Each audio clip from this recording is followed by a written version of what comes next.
আসসালামু আলাইকুম, কেমন আছেন সবাই? তো চ্যানেলে আরও একটি নতুন ভিডিওতে সবাইকে স্বাগতম। তো আজকে হচ্ছে বাংলাদেশ এ দলের যে পারফরমেন্স ছিল, সেখানে নুরুল হাসান সোহান কিন্তু নিউজিল্যান্ডের বিপক্ষে ম্যান অফ দ্য ম্যাচ হয়েছে। আর সেখানে তার ব্যক্তিগত রান ছিল 112 রান। তো এটা কিন্তু অনেক ভালো একটা পারফরমেন্স করেছিল। আর নুরুল হাসান সোহান কিন্তু জাতীয় দলের সুযোগ না পেলেও ঘরোয়া যত লিগ আছে বলুন আর হচ্ছে এ দলে ভালোই পারফরমেন্স করে যাচ্ছে। আশা করছি আমরা খুব শীঘ্রই আবারও জাতীয় দলে দেখা যাবে নুরুল হাসান সোহানকে। কারণ দলীয় যে আন্তর্জাতিকের একাদশে যে প্লেয়ারগুলো সুযোগ পায় তাদের কিন্তু বারবার সুযোগ দেওয়ার পরেও কিন্তু তারা ভালো পারফরমেন্স করতে পারছেন। বিশেষ করে যদি বলি মুশফিকের পরে আর কিন্তু সেভাবে কোনো উইকেট রক্ষক ব্যাটসম্যান আর কিন্তু সেভাবে মেলে ধরতে পারেনি জাতীয় দলে। তো সেক্ষেত্রে এখন হচ্ছে নুরুল হাসান সোহান হচ্ছে বাংলাদেশের ভবিষ্যৎ উইকেট কিপার এবং ব্যাটসম্যান হিসেবে ধরা হচ্ছে। আর সেক্ষেত্রে দেখা যাক সে পারফরমেন্স কতটা ভালো করতে পারে, জাতীয় দলে দেখার বিষয়। তো গতকাল রাতে কিন্তু চ্যাম্পিয়ন্স লিগের যে সেমিফাইনাল ছিল, দ্বিতীয় লেগের ম্যাচ বার্সেলোনা ইন্টার মিলান। তো বার্সেলোনা কিন্তু যে হারটা ছিল সেটা কিন্তু খুবই বার্সেলোনা ফ্যানদের জন্য খুবই কষ্টদায়ক। আর এখানে লামিন ইয়ামাল সর্বোচ্চ চেষ্টা করেছিল তার পারফরমেন্স দিয়ে, অনেকগুলো অন টার্গেট শট করেছিল গোল বারে, কিন্তু গোলরক্ষকের সামারের দুর্দান্ত পারফরমেন্সে কিন্তু গোল দিতে পারেনি লামিন ইয়ামাল। তো লামিন ইয়ামাল কিন্তু তার দলের জন্য খুবই একটা আশাবাদী ইন্টারভিউ দিয়েছে, যেখানে সে বলছে আমি কথা দিচ্ছি চ্যাম্পিয়ন্স লিগের শিরোপা বার্সেলোনায় ফিরবে। তার মানে 24-25 মৌসুমে বার্সেলোনা যে শিরোপা অধরা আবারও থেকে গেল, তো এখন সে প্রত্যয় নিয়ে যে আবারও 25-26 মৌসুমে কিন্তু আবারও চেষ্টা করবে যে শিরোপাটা আবারও ঘরে তোলার চেষ্টা। সেমিফাইনালে কিন্তু থেমে গেল বার্সেলোনা। তো লামিন ইয়ামাল এবং রাফিনহা এদের জন্য খুবই কষ্টদায়ক, কারণ তারা সর্বোচ্চ চেষ্টা করেছিল দলের জন্য। রাফিনহাও কিন্তু একটু গোল করে দলের যে জয়ের মুহূর্তটা সেটা কিন্তু খুব কাছে এনে দিয়েছিল, কিন্তু যে ডিফেন্ডার লেফট উইঙ্গার ডিফেন্ডার যারা ছিল তাদের কিন্তু খুব বাজে পারফরমেন্সের কারণে আবারও একটি শেষ মুহূর্তে গোল হজম করে ম্যাচটা কিন্তু অতিরিক্ত সময় নিয়ে চলে যায়। তো এখানে কিন্তু আরেকটা মেহেদী হাসান মিরাজের জন্য একটা সুসংবাদ এবং বাংলাদেশ ফ্যানদের জন্য খুবই একটি সুসংবাদ, কারণ ভারতের যে জাদেজা রয়েছে তার পরপরই কিন্তু মেহেদী হাসান মিরাজ টেস্টে যে অলরাউন্ডার র্যাঙ্কিং 2 নম্বরে। তো সাকিব আল হাসানের পরে কোনো বাংলাদেশি প্লেয়ার মেহেদী হাসান মিরাজ সেই র্যাঙ্কিংটা কিন্তু উঠে আসছে 2 নম্বরে।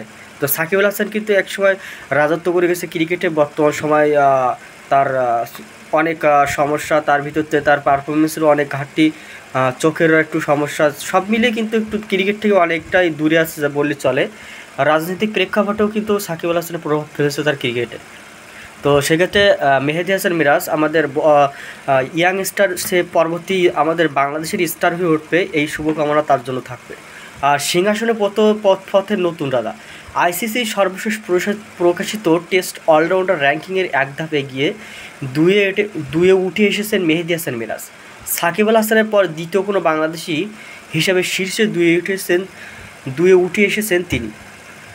তো এখানে বললা চলে মেহেদী হাসান মিরাজের হচ্ছে টেস্টে অলরাউন্ডার র্যাঙ্কিংয়ে 2 নম্বর এবং তার পয়েন্ট হচ্ছে 327, আর জাদেজার 400। তার মানে এখানে অনেক ডিফারেন্স রয়েছে, 73 পয়েন্টের একটা ডিফারেন্স রয়েছে। আশা করি জিম্বাবুয়ের বিপক্ষে লাস্ট ম্যাচে 100 এবং 5 উইকেট, প্রথম ম্যাচে 5 উইকেট বা আই থিঙ্ক 5 উইকেট সম্ভবত।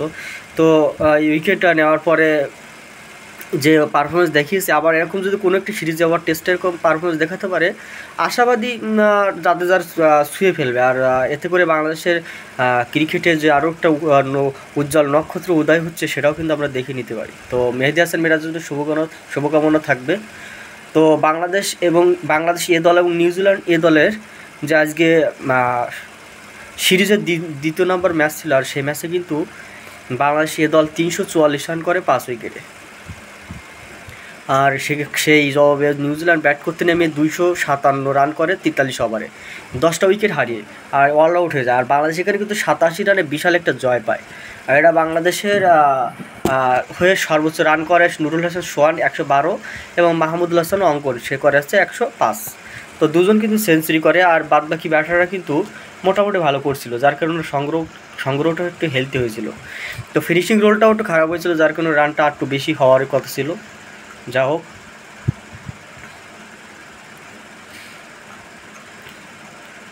এবারে চ্যাম্পিয়ন্স লিগে রাফিনা ছিল ও দুর্দান্ত, তার কথা না বললে নয়। ব্রাজিল যে সুপারস্টার রাফিনা, তো এবারে চ্যাম্পিয়ন্স লিগে সে হলো সবচেয়ে বেশি গোল করেছে 13টি। তো তারপর রয়েছে কিন্তু হচ্ছে আর্জেন্টিনার আরও একটি স্টার বয় হচ্ছে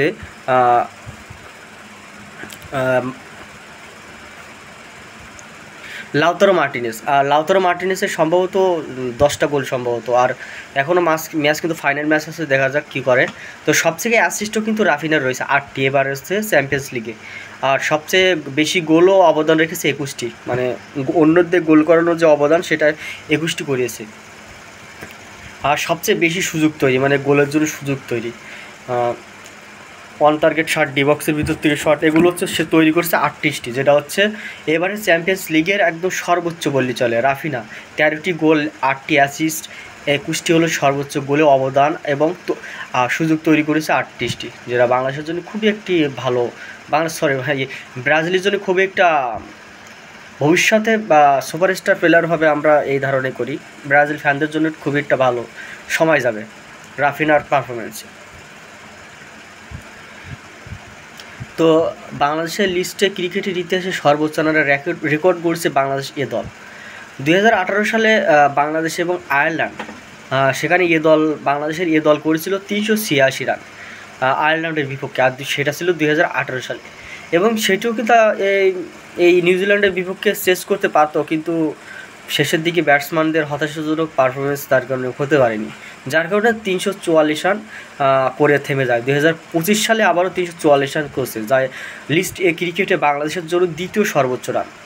আর হচ্ছে এখানে রয়েছিল লিস্টে ক্রিকেটে 3 নম্বরে রয়েছে হলো জিম্বাবুয়ের বিপক্ষে 2006 সালে 331 রান করে। এবং লিস্টে ক্রিকেট বাংলাদেশের এ দল হলেও ইংল্যান্ডে ছিল লায়ন্স 2013 সালে 324 রান করে 6 উইকেটে। আর শ্রীলঙ্কার এ দলের বিপক্ষে 322 রান করে 2019 সালে।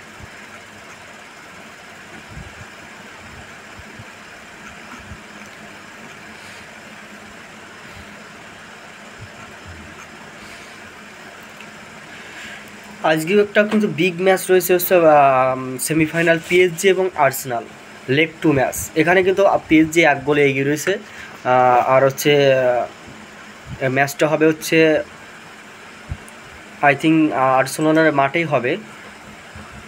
তো দেখার বিষয় এখন হচ্ছে আর্সেনাল না, পিএসজির মাঠে হবে। প্রথম লেগে আর্সেনালের মাঠে হয়েছিল, দ্বিতীয়টা পিএসজির মাঠে হবে। আর এখানে হচ্ছে 1 গোলে এগিয়ে রয়েছে পিএসজি। আর ম্যাচটা হবে আজকে রাত 1টার সময়। তো যারা দেখার ইচ্ছা তারা দেখে নেবে আজকে রাত ম্যাচ।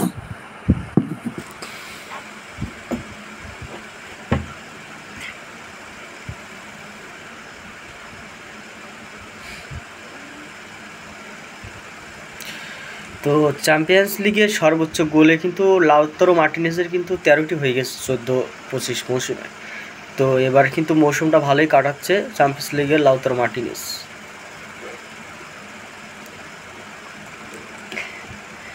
তো আইপিএলের নিউজ পয়েন্ট টেবিলের একটু হিসাব নিকাশ আছে এখানে দেখতে পাচ্ছি। তো গুজরাট টাইটান্স তারা কিন্তু 11 ম্যাচ খেলে 8টা জয়, কিন্তু 16 পয়েন্ট 1 নম্বরে রয়েছে। আর বেঙ্গালুরু একই অবস্থা, 11 ম্যাচে 8 পয়েন্ট নিয়ে 16 নিয়ে 2 নম্বরে। তো এখানে হচ্ছে রান রেটের একটু হেরফেরের কারণে 2 চলে আসছে। তো পাঞ্জাবে 11 ম্যাচে 7টা জয়, 3টি লস, এটা তাদের 15 পয়েন্ট। একটা ড্র, একটা হচ্ছে 20টির কারণে পরিত্যক্ত হয়, যার কারণে 1 পয়েন্ট পায়, 15 পয়েন্ট হয়। তো মুম্বাই ইন্ডিয়ান্সও 14 পয়েন্ট। তো এখানে 1-4 পর্যন্ত দল তারা কিন্তু ভালো একটা পজিশন রয়েছে সেমিফাইনাল তারা যাওয়ার জন্য। আর এখানে হচ্ছে দিল্লি, কলকাতা এবং লখনৌ, এদের জন্য সামনে একটু সুযোগ রয়েছে যাওয়ার, তারাও সেমিফাইনালে ঢোকার তার মানে সুপার 4-এ ঢোকার একটা সুযোগ রয়েছে। আর হায়দ্রাবাদ, রাজস্থান এবং চেন্নাই তারা কিন্তু অলরেডি এই টুর্নামেন্ট থেকে শিখে গেছে, এখন হচ্ছে নিজেদের ম্যাচ খেলার যে নিয়মটা রয়েছে সেটা ম্যাচ খেলে যাবে।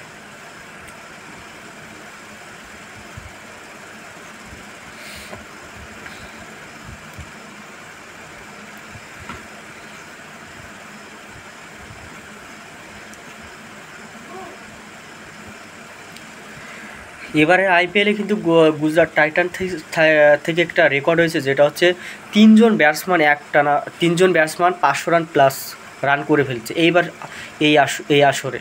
যেখানে আইপিএল ইতিহাসে প্রথম কোনো দল হিসাবে 3 ব্যাটসম্যানে 500 রান রেকর্ড গড়া গুজরাট টাইটান্স, যেখানে রয়েছে সাই সুদর্শন, রয়েছে শুভমান গিল রয়েছে এবং হচ্ছে জস বাটলার কিন্তু রাজস্থান রয়্যালস ছেড়ে দেওয়ার পর যে কতটা ভুল করছে সেটা কিন্তু এখন বুঝতে পারছে, কারণ তার ধারাবাহিক পারফরমেন্সে কিন্তু গুজরাট কিন্তু তার ফলই পাচ্ছে।